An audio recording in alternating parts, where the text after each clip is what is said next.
If you hadn't heard about Anchor, it's the easiest way to make a podcast. Let me explain. It's free. There's creation tools that allow you to record and edit your podcast right from your phone or computer.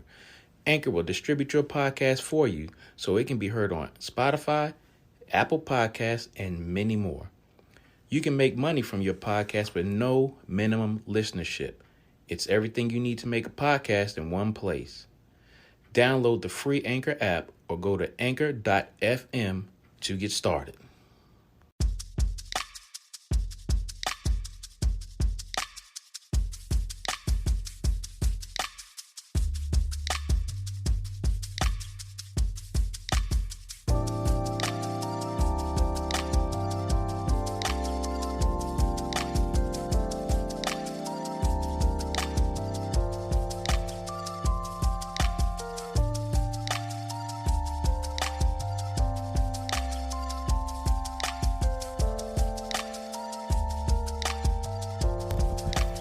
Pull up the energy, Cog. Gotta pull up the energy. I pull it up. Gotta pull it up. Pull it up. Pull it up. Welcome, everybody. It's the King and I Life podcast with myself, Soul Toucha, and my mains, my homie, Sun Soul X. Yes, sir. We about to talk about some culture vulture stuff. You want to kick it off? You go ahead, kick it off, man. Go ahead. All right.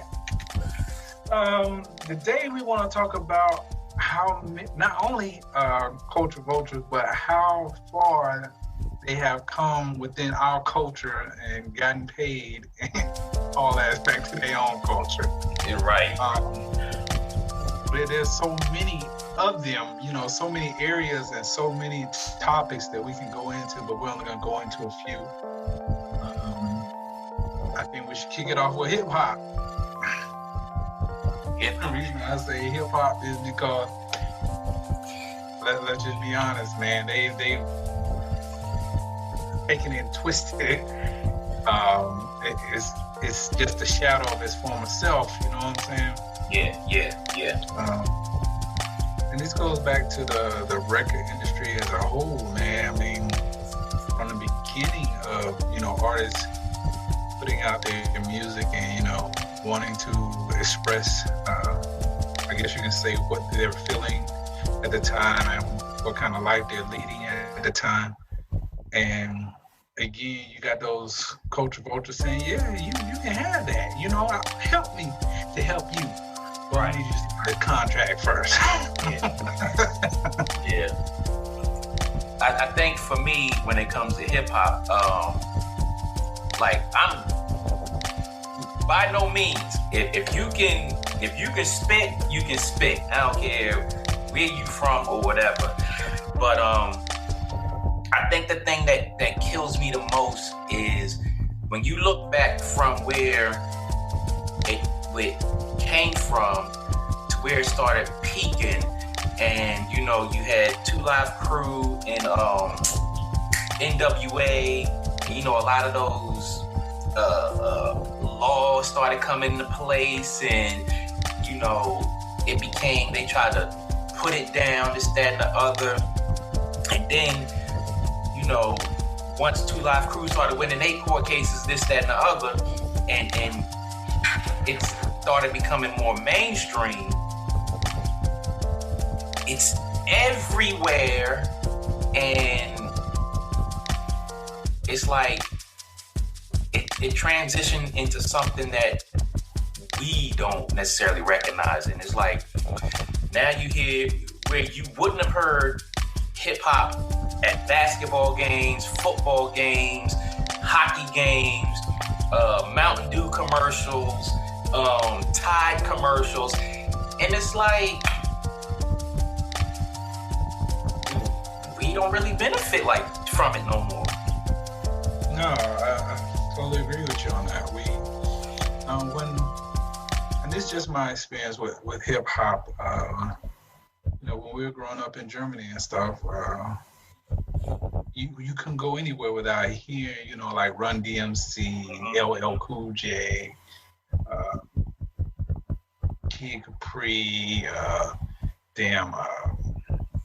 what's his name? Heavy D. I mean, Hidden Play. Yeah, I mean, like New York was really putting it down. I mean, like, what you got?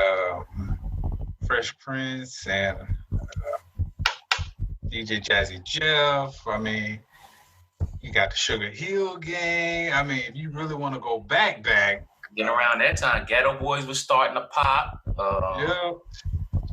You had Mellow Mayonnaise from the West Coast. You had Ice-T. You had all that. Yeah. But it was more culturally appropriate, and now it's culturally appropriated. Right. And it's just crazy. And I just, yeah. It just blows my mind how it's widely accepted, still criticized, heavily commercially marketed in mainstream. But if you look at like BET, not VH1, TV1, you don't see it as much as you used to, and even on MTV. You don't see it as much as you used to. Oh, you don't? I mean, it's kind of like because in today's market, the actual artists or artists are actually making money from being independent. Yeah. Now, it's not being pushed as much because it's like, if we can't get what the fuck we want out of it, then, we're not going to push it like that anymore. It's only because we can benefit because we're the ones at the top who's, the owner of the record companies, the owner of these advertisement companies, the owner of these distribution companies. They made major bread off of our culture, major bread. And now that, the way that music is delivered to the public has changed, and it's kind of like the middleman is being taken out now. They don't push it like that anymore. It's kind of like you said, they can put it on commercials and things along that line. But again, it's all so watered down now. It's kind of like, to put it in a layman's term, is everybody can have it now. You know what I'm saying? Everybody can have it. Everybody can have it. Yeah. So, and not hating on other cultures for wanting to listen, but again, our problem or our situation is that our people didn't benefit from it like that. It went from being a positive thing to being a negative thing, because when you go from uplifting your community to talking about let's get high and let's do drugs and things of that nature, it's kind of like, you're taking something that was so far up, so high, and you're bringing it down to damn near the bottom of the ocean. You know what I'm saying? So you're kind of smothering what it was originally meant for. Yeah, and the crazy thing I think about it is they dangle. I mean, get your money. Get your money.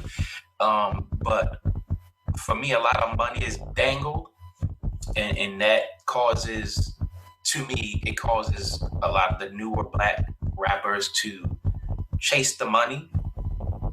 And like, I watch a lot of YouTube rappers, and a lot of them are white, and to me it seems like they have more of a passion for it than the newer black rappers. It's like these white rappers that are on YouTube that I be watching, it's like they are like the rappers of the 70s, 80s, and 90s. And it's like, wow. Because I'd rather listen to a lot of them than a lot of these newer black rappers, because y'all, what message are y'all giving right now? And it's like, some of the rappers that was late 90s, 2000s, it's like they are so far gone with their message. It's like, I don't even want to listen to that. Y'all have taken this gem and just poured mustard on it and just made it not pretty no more. The thing about it with me is I'm not hating anyone for getting that money. Do your thing. It's all good. You know what I'm saying? I don't give a damn what color you are. But there's a certain, how should I say, there's a certain point where I think if you're not benefiting or letting the people benefit that you're stealing from or taking from, being politically correct, I really think that, again, you're doing more harm to our culture than helping our culture. Meaning, like some rappers like Eminem, for example, when he came into the culture and just blew it out of the water, right? Mm-hmm. One thing I will say he did do was at least he paid respect and gave thanks to the ones who actually came through and opened the doors for people like him. Meaning, you know, the Grandmaster Flash, the Furious Five, you know, like again, Sugar Hill.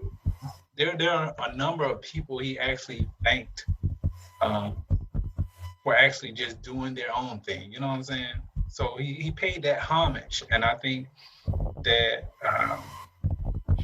that was a way of him showing respect for the culture itself, and him also saying, "Hey, I recognize that this isn't part of my culture here, you know, but I know that I'm a guest here, and since how I'm a guest in your home, let me show the proper respect." Mm-hmm. But then when you have other rappers who come in and basically get their money, they don't give a damn what they say, or they're not really paying homage or saying thank this person or thank that person for, you know, being an inspiration to me, or they're just getting their money, and once I'm done with you, i.e. your culture, I'm gone. Yeah, but I think today the biggest thing that blew my mind was breakdancing being in the Olympics. I've watched, like, I'm really not a TV person. I'll be honest with you. Mm-hmm. But when the whole dance shows were coming on, I can't really name a name of any, but, you know, hip hop, breakdancing, I will watch that because that's what me and you did. You know, we did our thing with that breakdancing. Cardboard bottom, all that. Yeah. Goddamn windbreakers. But again, I noticed that there were very few Black or indigenous dance crews. Yeah.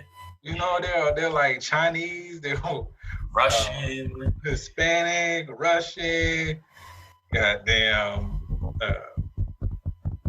Australian, yeah. Slovakian. I mean, the list goes on, and I'm like, where are all the indigenous damn crews at? I don't see not one of them.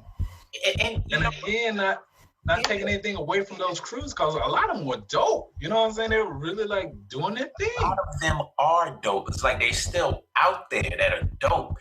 And it just blows my mind that when you watch these breakdancing battles that they have online or on TVs or whatever the case may be,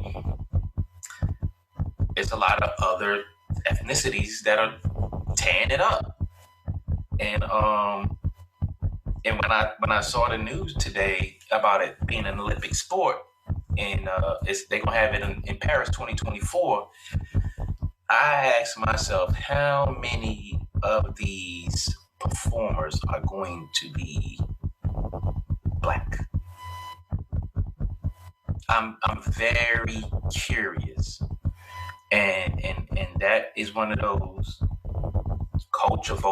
culture appropriation things that I see happening. And not to take anything from anybody else, but it seems like our people have just let that go. Like, we started it way back then, we had the Rocksteady crew and all this, that, and the other, and now we all on the bling. We ain't breakdancing no more. We gonna leave that to y'all. But that's one of the things, though. It's kind of like we've been there, done that. You know what I'm saying? It's the point that I'm trying to make here is we'll pick up something or we'll start something and we'll blow it up. And then once we realize that other people are stealing from us, it's kind of like we'll lose interest in it to a certain extent. You know what I mean? And to me, that's the sad part, because and this will probably take us off the topic, which I don't care, but that's what happens with us as a whole. We start something, we build it up, we own it, we're proud of it. Somebody else come in, take it, and we like, I don't want it no more. Wait a minute. That's part of our foundation. If y'all are giving up our foundation and not passing it on to the next generation, we're not passing on any generational wealth. Right. But I think that goes back to the part of, okay, so let's take, for example, indigenous dancers, right? Breakdancing. And they get to a point where they start off, out of high school, middle school, whatever the case may be. And then they get to a point where they are in front of cameras. They're on television. They're doing their thing, right? But then at some point, they're going to realize and understand, okay, we've come this far off of pure passion for this art form. But at the end of the day, we're not making money like that. True enough, we are getting a fraction of it. We getting the crumbs. But if you're the one in front of the camera, you're not making nowhere near as much as the person behind the camera, i.e. the one who owns the damn company. But then i.e. the network. Then that goes back to, they don't want us really in front of the camera either. And No. And in so many cases, they're not going to let too many behind the camera. But I think that's the thing, though. It's kind of like when you have an idea, right? For example, you have this idea for this new type of car, right? And you put everything you want or everything, you've come up with into this car. And you don't have the resources to put the car out there. But you have the idea, you got the prototype, you got everything you need, but you just don't have the funding. So then you take it to a company or an individual and you say, hey, this is what I got. I think this thing could be amazing. This could revolutionize, cars, the next generation of cars. And they're like, oh, okay, really? Well, you know what? I think that's a great idea too. Let me help you out. Let me back you financially. So you get out there, you do everything you need to do to make this thing big. But at the end of the day, the person who financially is backing you, they own all the rights to whatever changes you make to the car, whatever patents you have on the car, whatever designs you have, copyrights, all of it. That's what they want. They don't give a damn about you, out there busting your behind, getting this car out there and blowing it up, because they're sitting back saying at the end of the day, I own it. Yeah. I own what came out of your head, what came out of your soul, what came out of your spirit. I own that. So I don't give a damn about you from this point on, because I got what I need. My family is going to be able to eat off of your idea for generations and generations to come. But you and your family, I signed your check. That one-time check that I gave you for X number of dollars, that's you right there. Yeah. And that's where I think that our people get to a point where they get frustrated and they say, you know what? You got me on that one, but you damn sure won't get me on another one. Meaning, i.e., you have to let that car design or that idea go and move on to the next one. And then that's when you gain the experience enough to say, you know what? I don't care if I have to sleep on my mom's floor or sleep in somebody's basement or sleep on somebody's couch. I'd rather do it on my own. But that goes to say along the line of that's why we move on from things, because we see that we're not getting the proper money, recognition from anything that we start. I mean, I can't tell you how many Black inventors or indigenous inventors there are that have no money, not any money for some of the inventions they got. And I'll give you two of them. The refrigerator. Right. That was done by an indigenous person. Yeah. The stoplight, done by the indigenous person. And these are items that everybody around the damn world benefits from. But these people, as the inventors of these items, their family don't benefit from them. Right. And I guess that when it comes down to a whole, especially when it in terms of cultural appropriation and culture vultures, as soon as they dangle those pretty little dollars in our faces, it's easier. Well, it's twofold. They swindle us into nonsense contracts and promises and this, that, and the other, that if we don't know what we're looking at or signing or reading or whatever the case may be, boom, got us right there. Then right. On the other hand, like in more recent times, it's like, okay, these jokers is wising up. Let me dangle a few dollars in front of their face, especially those who ain't used to seeing this type of money. They gonna jump at that. We got them right there. Yeah, and that's majority how they get us. Yeah, that's majority of the time. That's how they get us, because when you come from a space of not having a whole lot, i.e., from let's say the ghetto, let's say you live out in the middle of nowhere, and you start seeing that little bit of green, i.e., like you've heard of some rappers signing for like $1 million. But then once that $1 million gets chopped up from taxes to paying your lawyer fees, to paying back studio time, your publishers, you know, all that $1 million, by the time you get your cut, you might walk away with like $80,000-$90,000. So that's just what it is when you come from nothing and you get a little bit of something, you think that little bit of something is actually something bigger than what you come from, but in all actuality, it's nothing. It's kind of like a crumb compared to the whole damn pie. Yeah. That little bit of crumb you think is going to be enough to satisfy you, and it does satisfy you for that time being. Yeah. But the older you get, the wiser you get, and you start opening up your eyes, you're like, damn, I gave away something that could have fed my family for generations and generations to come. I.e., like Warren G.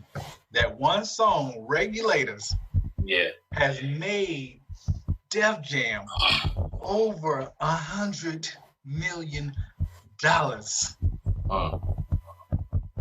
And that was over what? How many years ago? Like 20 years ago? Something like that? I want to say almost 30 years ago. Yeah, almost 30. But they still will not give this man his rights to that song back. Really? They won't give him his publishers back. They won't give him his masters back. They won't give him jack nothing. You've made $100 million off this man and you won't give him nothing. That's crazy. How insane is that? But you know, some people do it right, like Sir Mix-a-Lot with Baby Got Back. He owned his stuff from that. Wow. That Joe gonna be eating off that song for a long time. He was a smart one, man. For a long time. And just like Rob Bass, DJ Easy Rock, It Takes Two.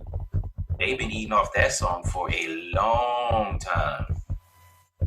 Wow. So it's a couple out there, but you know, the vast majority, fast money, fast cars, fast women, shiny jewelry, and don't read between the lines, or they, you know, selling the culture for pennies on the dollar, and it's like, it's gone. What do we own? Like, do we have something here? But I think the thing is with us is we have to take our part of the responsibility of selling our own culture. Yeah. And again, this is what we're speaking on is from somebody on the outside knowing what it is, looking at it, and being able to recognize that. Just think how many millionaires there were or there are from hip hop alone, right? Yeah. But it's $1 billion damn industry. Boy, it's Billions of dollars. boy. So if you're looking at millionaires compared to billionaires, come on, bro. You can't. It's just crazy, cause it's like the most obscure companies are banking off of this genre, and the providers and creators of it over there looking crazy. Yep. It's looking crazy. I remember one year, I think it was the AMAs, I think, and Taylor Swift. I thought this was the bravest thing I've seen any little white girl do in a long time. But she was talking about, you know, again, how the artists, they don't even get the chance to buy back their master. Yeah. You know, something they created, something that they, you know, honed, something that they had the idea on. You know, they put everything into this one song or a CD or, you know, whatever it is, the whole package, the look of, you know, how they address their public, how they deliver their music to the public. They do all of that. And yes, as the artist, you only get pennies on a dollar if you get that. And don't even, half the time, don't even own your creation. No. And it's they don't even offer these artists the chance to buy back their master. I mean, there's been a few who were lucky enough to have that opportunity, i.e. Jay-Z, Ray Charles, who else?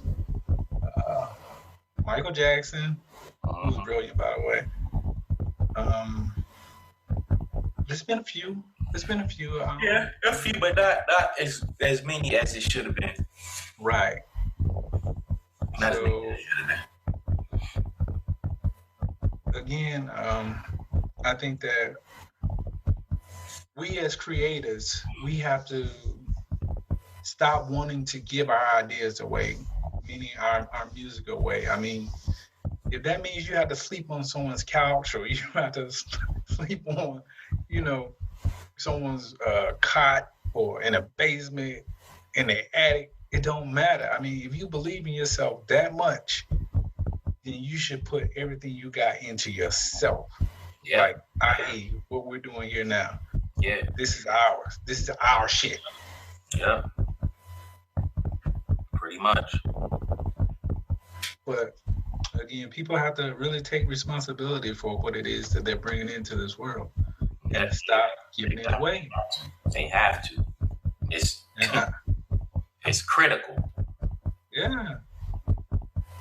Everybody else, other cultures, they hang on to that shit. They make sure they keep something of whatever it is that they mastered and brought to the general public. They make sure their family can't get off of it. But in our culture, again, we like to give it away for pennies on a dollar, and that's just not the smart thing to do. Not at all. Not at all.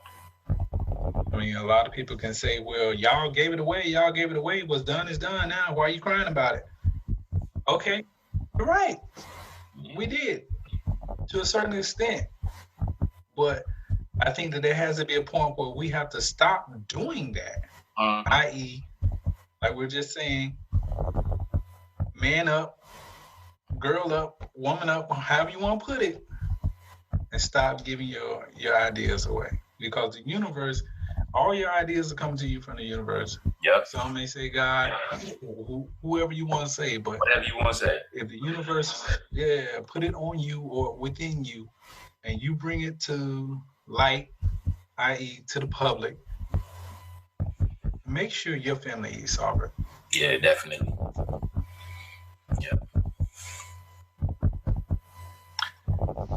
Well, once again, people, we want to thank you all for tuning in with the King and I. Yes, indeed. We have many more topics we will be bringing out to everyone. We have a whole lot of people hitting us up saying, I heard your podcast, you're doing good. When can we get some more? So with that, we want to thank everybody who's supporting us and listening to us out there, because it really do mean the world to us. Yeah. Bigger and better things to come, my king. Yeah. Took us a minute to get to really start ironing things out, but we here. We want to keep it moving, keep it going, keep it growing. Definitely hit that message button on there. Shoot us a topic that you want us to touch on.